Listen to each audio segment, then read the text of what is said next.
Salut, on se retrouve encore pour le deuxième épisode de la technique de la dissertation. On était à l'introduction. Je vous ai dit que l'introduction, c'est la partie la plus importante dans une technique de dissertation. Si vous faites une mauvaise introduction, vous allez passer à côté. Comprenez que la plupart des lecteurs se focalisent sur l'introduction. Oui, on essaie de regarder, vous allez voir la plupart des gens, ils se regardent seulement l'introduction. Si vous faites une très bonne introduction, la plupart, vous avez 1000 chances d'avoir la moyenne. Parce qu'on suppose que vous avez compris. Parce que quelqu'un qui n'a rien compris ne peut pas faire une très bonne introduction. Donc comprenez que l'introduction est primordiale. L'introduction aussi, ça comprend trois parties, trois grandes parties. Il y a d'abord la définition. L'introduction comprend la définition des mots-clés. Définition. Définition.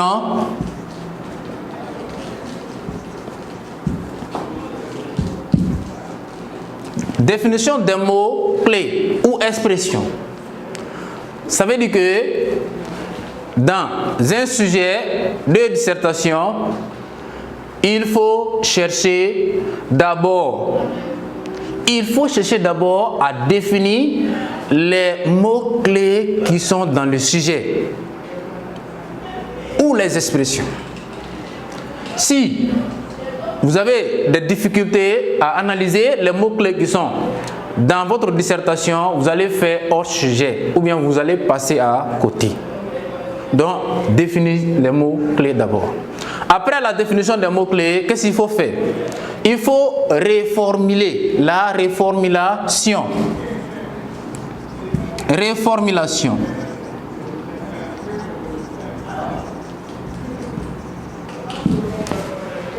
Tout ça, on fait ça en phase pratique. Définir les mots-clés en pratique. Après avoir défini les mots-clés, il faut faire la reformulation. La reformulation, c'est quoi? C'est les simples définitions que vous avez données. Il faut remplacer les expressions qui sont dans le sujet par ces simples définitions. C'est ce qu'on appelle la reformulation. Il faut remplacer uniquement les choses par les valeurs. Les petites définitions que tu avais données, il faut remplacer ces petites définitions-là par les expressions qui sont dans votre sujet. C'est ce qu'on appelle la reformulation. Après la reformulation, il y a la problématisation.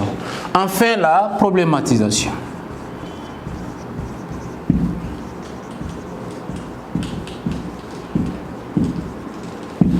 Dans la problématisation, ici, comprenez que la problématisation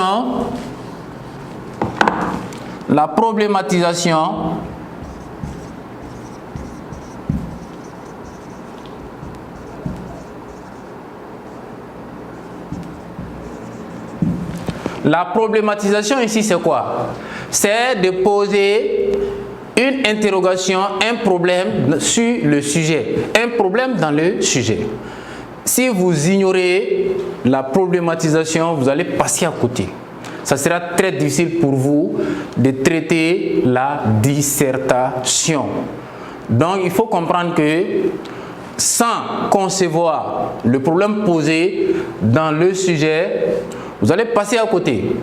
Si vous n'êtes pas en mesure de poser un problème dans votre dissertation, il faut comprendre que c'est déjà un autre sujet, ou bien c'est déjà un sujet non traité, ou bien vous allez passer à côté. Donc, la problématisation est aussi capitale. Il faut chercher à problématiser.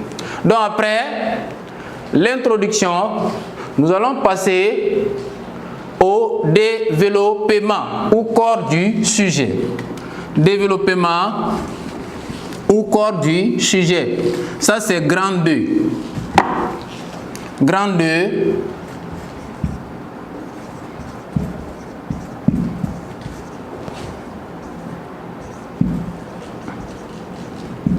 Développement.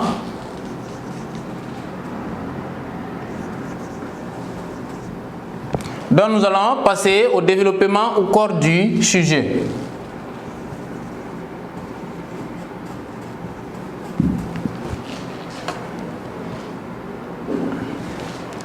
Donc, comprenez que le développement aussi, ça nous permet non seulement de bien développer les problèmes posés, mais ça nous donne beaucoup de dimensions sur le sujet.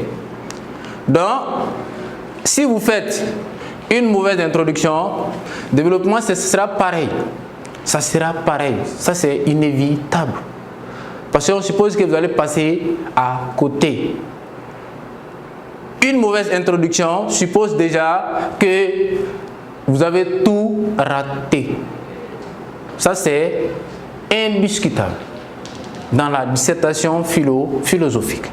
Donc, comprenez que le développement, ça consiste, entre autres, à donner un éclaircissement, à développer, à montrer que j'ai compris ce sujet et je peux l'argumenter.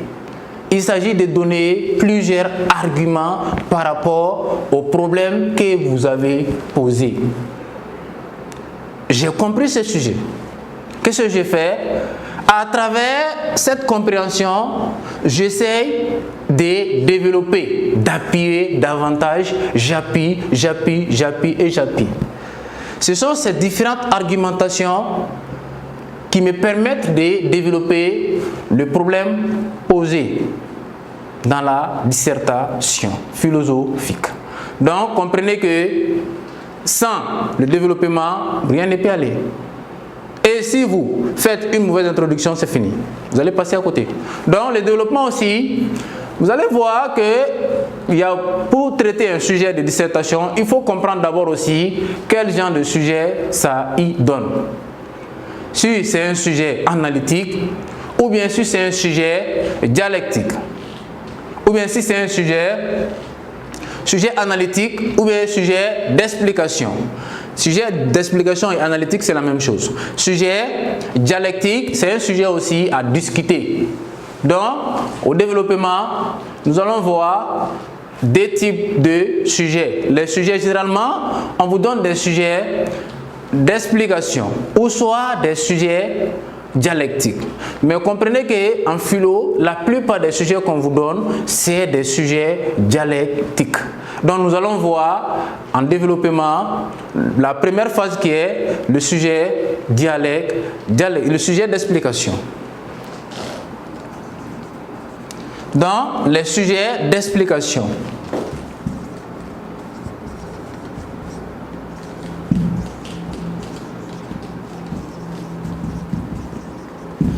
les sujets d'explication ou analytiques. Les sujets d'explication ou